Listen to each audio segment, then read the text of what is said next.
Today on Rappler.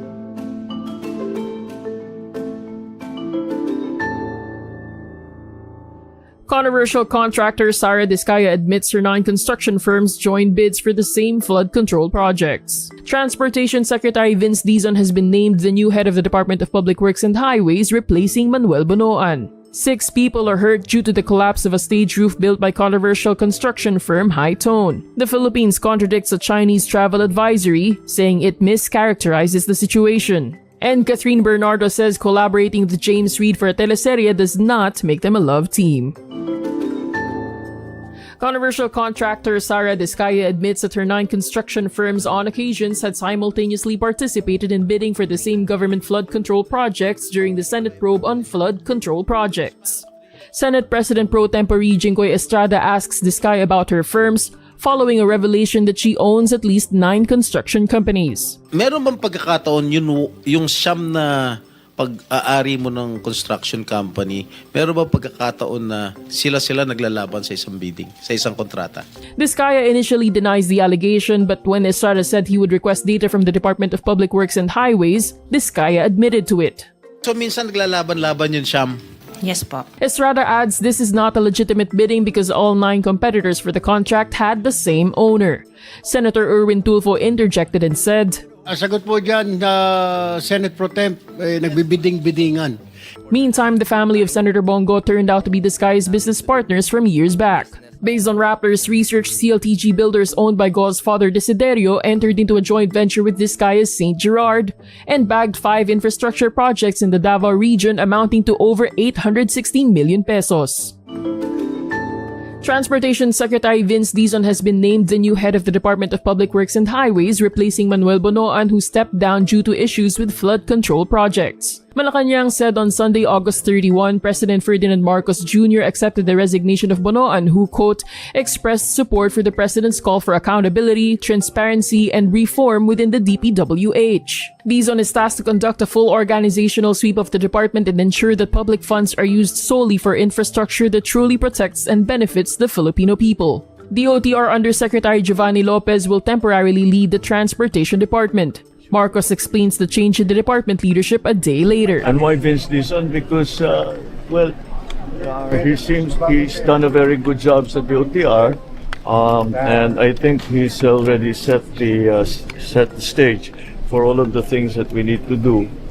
So pwede na niyang iwanan and go to Public Works because he's also familiar with the workings of the Department of Public Works and Highways.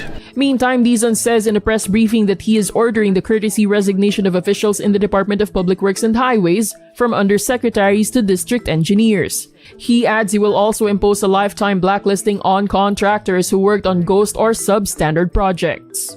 Kailangan po maayos natin to. 6 people are hurt after the roof of an unfinished stage collapsed during heavy rain in Legazpi City, Albay on Saturday, August 30, putting the spotlight on controversial construction firm High Tone, co-founded by Ako Bicol Representative Zaldico's brother, Christopher.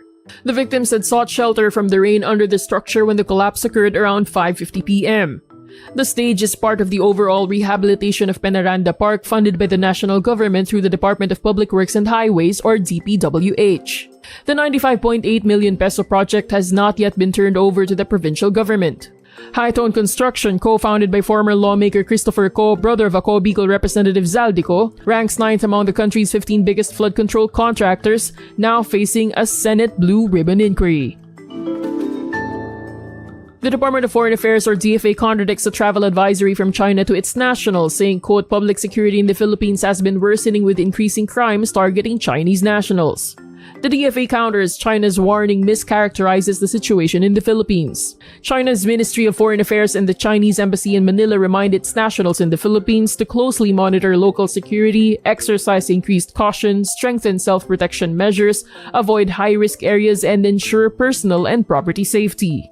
It also advises those intending to visit the country to conduct careful risk assessments before planning trips. The DFA in a September 1 statement added that crimes reported, including those perpetrated by Chinese nationals against their compatriots, are being vigorously addressed. Tensions remain high between the two Asian countries over the West Philippine Sea and Taiwan.